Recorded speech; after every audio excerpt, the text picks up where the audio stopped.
Our relationship with money is always a tricky one. We work very hard to make it. We, of course, love to spend it. We never seem to have enough of it.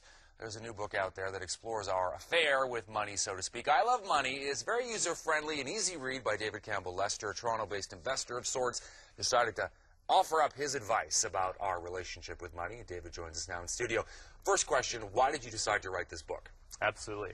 So if you look at the media right now, all the talking heads out there, they're always finger waggers. So they're always saying, and using fear to motivate us. So they'd be saying things like, you're going to have cat food, you're going to be eating cat food, you know, later on. The cats might eat you. Yeah, right, exactly. Okay. It's always really negative. So the role of the book is to change our association with money so that's a positive one. Understanding how powerful knowing and investing properly, saving, and borrowing properly can really enhance our life and live our best life. Reading the book, and I was telling you this during the commercial break, I have a big problem with money. I spend more than I make. I don't budget. It's really a nightmare. Most people are in this situation. But the interesting thing is that you talk about, what I took away from it anyway, was you talk about taking back the control. Don't let your finances control you. Realize, you know, you're pretty much in the driver's seat. Absolutely. And they always say, if you don't have a plan, someone else has a plan for you. So the biggest thing is like anchoring yourself to really your desired life, knowing what you want, why you want it, and then how to get it. And that's when finances come in, once you know exactly what you want. And then it's easy to save day to day because you know that those extra dollars that you're saving are being pumped towards your ultimate life. The other interesting thing is, and I talked about this at the beginning, you kind of describe the relationship with money as basically exactly that, a relationship. And it can be either healthy or it can be really dysfunctional. Absolutely, yeah. That's right. And so, and that's why I always use the word love. It's like if you really love it and you really respect it, it'll respect you back. So it's the one area to money that we always outsource. We never really outsource any other part of our life, like our relationships or like our spirituality or anything like that. So it's the one area that we're just like, okay, you deal with it and let me know what's happening. Send me a statement every month.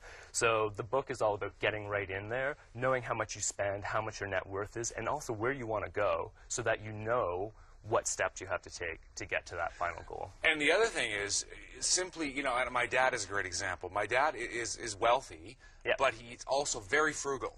And he seems cheap, but he always seems to have money. And one of the things you talk about in this book as well is think like a rich person, act like a rich person, and rich people don't go out and blow their money. That's right, absolutely. And it's also based on his values. So he might have a value, a really strong value of security, and it's important to satisfy that value with your money. But you also have a strong value of freedom. So that means that you want to save and make money so that you can satisfy that value of retiring early or being able to go on a vacation at a whim or doing whatever you need to do to really make yourself happy. And you did this, just really quickly, what's your background? Like, how did you come to get involved in finances and understanding money in the way you do? For sure. So I was a banker for a long time. I worked at Merrill Lynch, I worked at BMO Nesbitt Burns, and I realized that we weren't really solving anyone's problems. We were just like remortgaging them or selling out their investments and sending them back out there.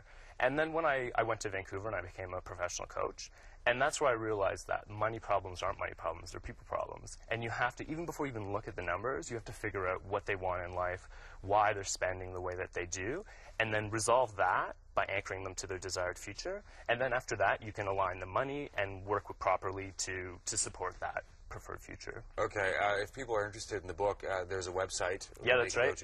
It's I have a blog, iheartmoney.ca. iheartmoney.ca. That's right. You have to spell it hard. Heart. And people can look for it there. That's right, and it's available at Nicholas Hoare and other great bookstores, which around we have the country. Here in Montreal. That's right, exactly.